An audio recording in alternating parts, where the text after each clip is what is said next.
Welcome to Career Tools. This week, how to answer, tell me about your other offers. This cast answers, should I answer the question, tell me about your other offers? How do I answer the question, tell me about your other offers? And what's really behind the question, tell me about your other offers? They say a hiring manager makes up his mind as to whether or not you're a good candidate in 7 seconds. In case that's true, I don't believe it is, but in case it's true, you need to know how to impress in those first 7 seconds. We know how, and we'll share it with you. Go to managertools.com/interview. That's managertools.com/interview. Sarah, tell me about your other offers is a question that's sometimes asked of candidates by recruiters and hiring managers, and they both have their own reasons, and neither of them are necessarily aligned with your reasons or your interests as a candidate. And fortunately, there are some ways to answer the question without giving too much away, because the last thing you want to be doing is discussing the detail of an offer with another company. What's our outline?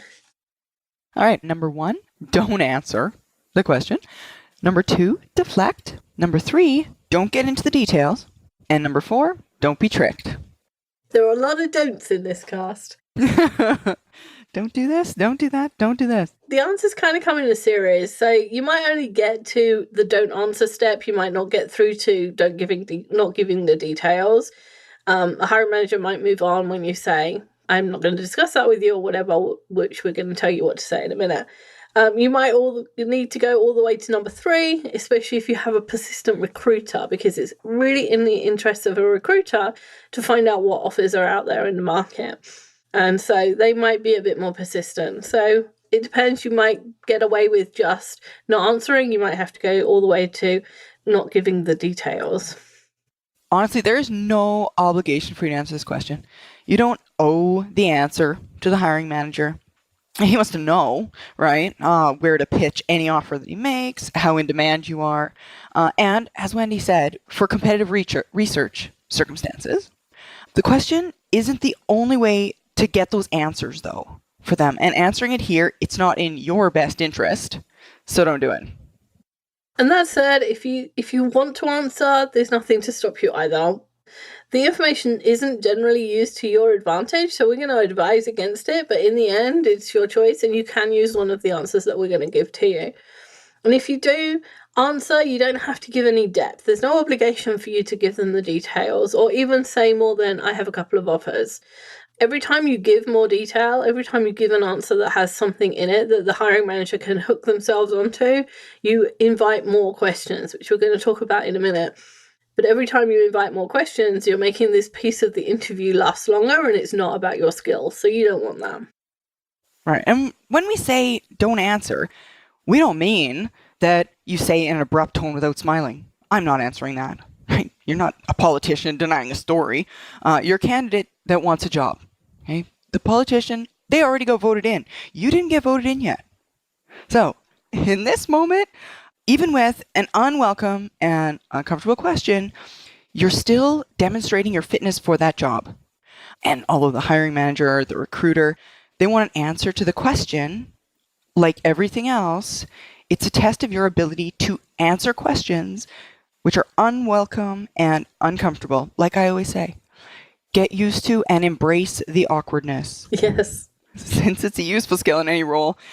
Being graceful while not answering that question, though, that's a skill that you're going to want to have. Yeah, and to be able to demonstrate, actually, the hiring manager in some senses is giving you an opportunity to show how you can answer something without giving away a lot of detail, and you can still do it in a nice, agreeable way. And that's a skill that potentially a lot of hiring managers would want in their team as much as they want to find out whether or not you've got some other offers. So one more thing before we tell you exactly what to say. If you have no offers, you can say so. It's not a weakness to say, I have no offers. This might be your first interview. It might be that you've had 3 interviews the day before and no offers have come through yet. It's just no offers. It's just a stage in the process. So it doesn't matter if you say you have some or you don't have any, there isn't a trick to this question in the sense of how many you have being an issue, because most people don't have more than one on the go at a time. And the majority of people don't have any. So if you can honestly answer, I don't have any, then go with that. So if you do have offers, then you can say something like, I'm sorry, I think those are competitive details and I can't share them. Or, I'm sorry, I don't think it's appropriate to share the details at this time. If it becomes time critical that you know about another offer, of course, I will let you know. Or, I'm sorry, I'm not at liberty to share the details. I haven't asked permission from the other company to do so. So what you're implying to the hiring manager is, I would tell you, but I can't because I have these ethical standards that stop me from being able to share it. Right. Hence, I will do the same thing for you. Indeed. That's again, you're demonstrating a skill that a hiring manager may well, I would go as far as saying should value in a new candidate. Absolutely. So then, number 2 is deflect.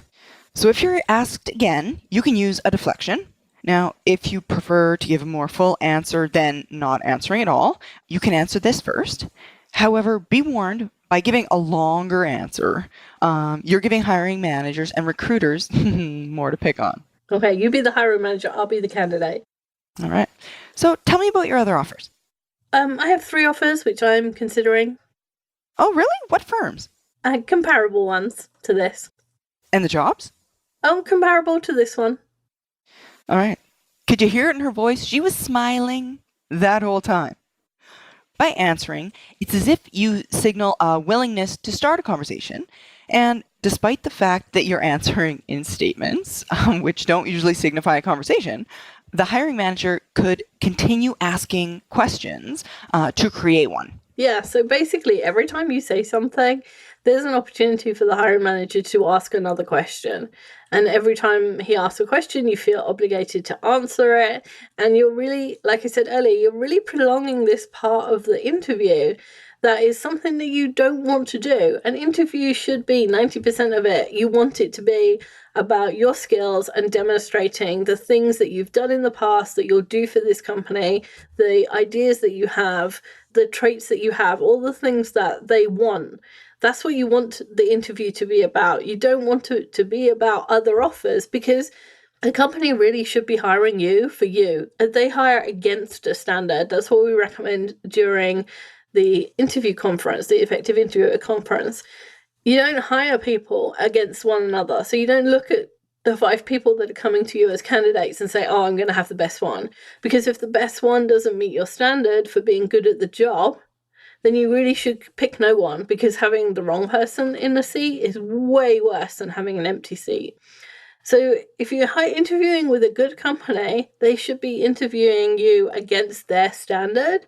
And if they're doing that, then your other offers don't matter. The only thing that matters is, do you reach their standard? And then what is their pay range for that standard? And so having this entire conversation about the other offers you have is counterproductive to your interest in taking time to convince the hiring manager that you're the right person for the job. Right. 6 minutes is 10% of an hour. Exactly.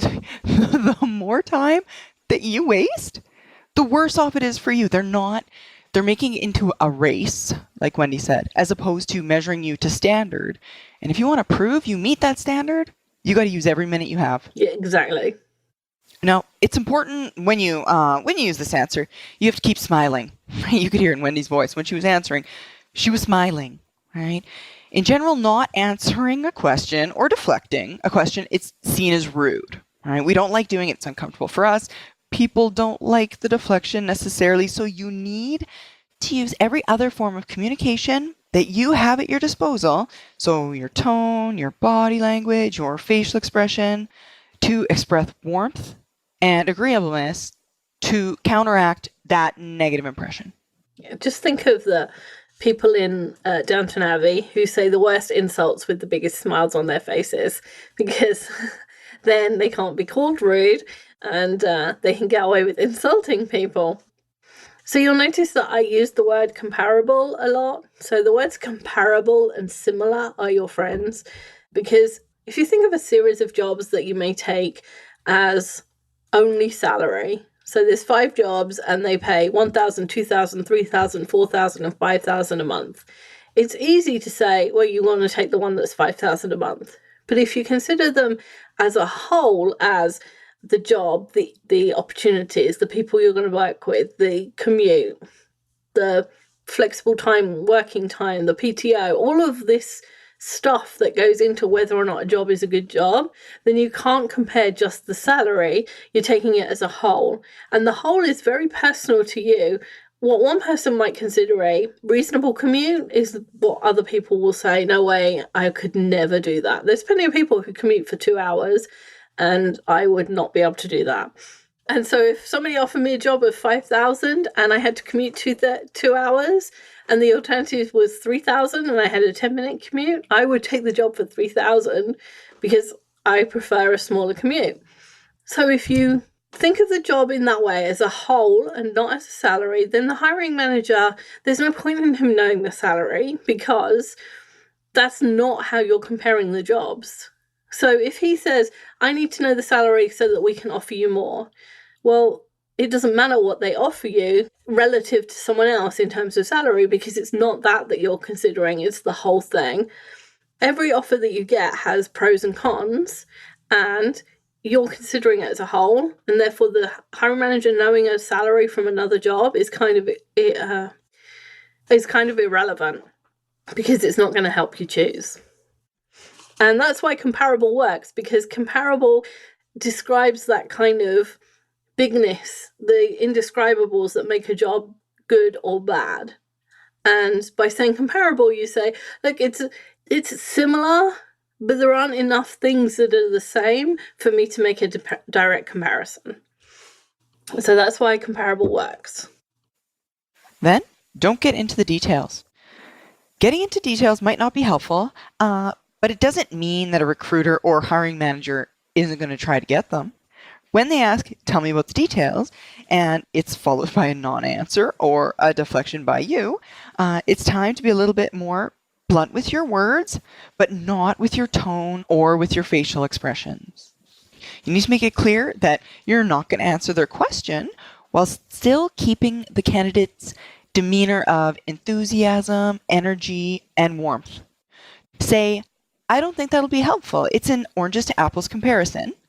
And then ask a question to take the conversation into a different direction. And it's entirely possible that a hiring manager would get angry and insist, or otherwise show some kind of bad grace. And I know that's one thing that people worry about, probably never happens or very rarely happens, but it's the kind of thing you think about when you start to think about, what if I hear this question and then what if I don't answer it? If I refuse to answer, what kind of reaction am I going to get? And if you get someone who is going to be angry, then you've got 2 things to remember. First, they can't make you say anything. It's not a torture chamber. There's you and another person in a room, maybe 2 people, and as uncomfortable as it is, they can't make you say something. So you don't have to say anything. And secondly, if this is the way the hiring manager reacts to a perfectly logical answer from you, it is logical that if a question is not in your best interest to answer, you're not going to answer it, and they should know that to a certain degree. If you do that and the hiring manager acts irrationally, then they're going to do that when you're on the job. And do you really want to work for that person? And so you can tolerate it for as long as you want, and if they carry on being angry, then feel free to leave, because you don't want to work for that person anyway. We talk about that actually in the Effective Interviewer Conference, kind of at length, I would say, because until you have an offer as a candidate, you don't have anything. Mm-hmm. But you, the whole time, they are evaluating you, but you are evaluating them. Right? At the end of the day, there's nothing they can say to you to force you to take that position. Right? So the whole time you're evaluating, if you see that behavior in a hiring manager, you got to think, do I want to work for this person? Make you second guess your choice. I resigned from a job once and they told me I had to come in the following day, at the end of my period. They said, you have to come in.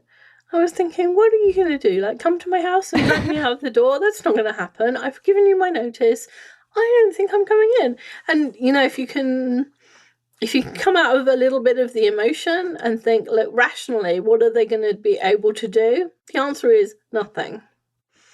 And most times you are not even going to get here. Most hiring managers are struggling to fill roles with good candidates, and they don't want to annoy their candidates any more than the candidates are wanting to annoy them. The reason we cover this is because we know that when people consider this question, it's a fear they have, and we want to be able to allay your fears and give you an answer. 99 times out of 100, you are not going to get here. The last piece we've got here is don't be tricked. There's a little trick that recruiters use to get information out of you, and they use it because they want to hear about the other offers from other companies, not necessarily to offer you a lower amount, but because part of their role is to understand the competitive landscape and sell that expertise to their clients. So they're doing it to gain knowledge about the landscape, the other openings there might be out in the market. Yeah, recruiters are sneaky like that.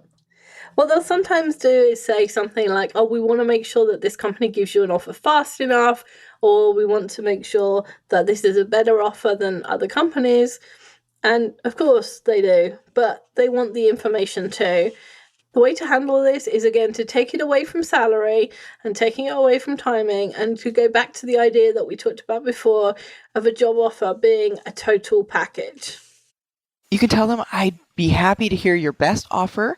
As I'm sure you realize, though, a new role is not just about taking money, and I'll be considering any offer that you make as a complete package.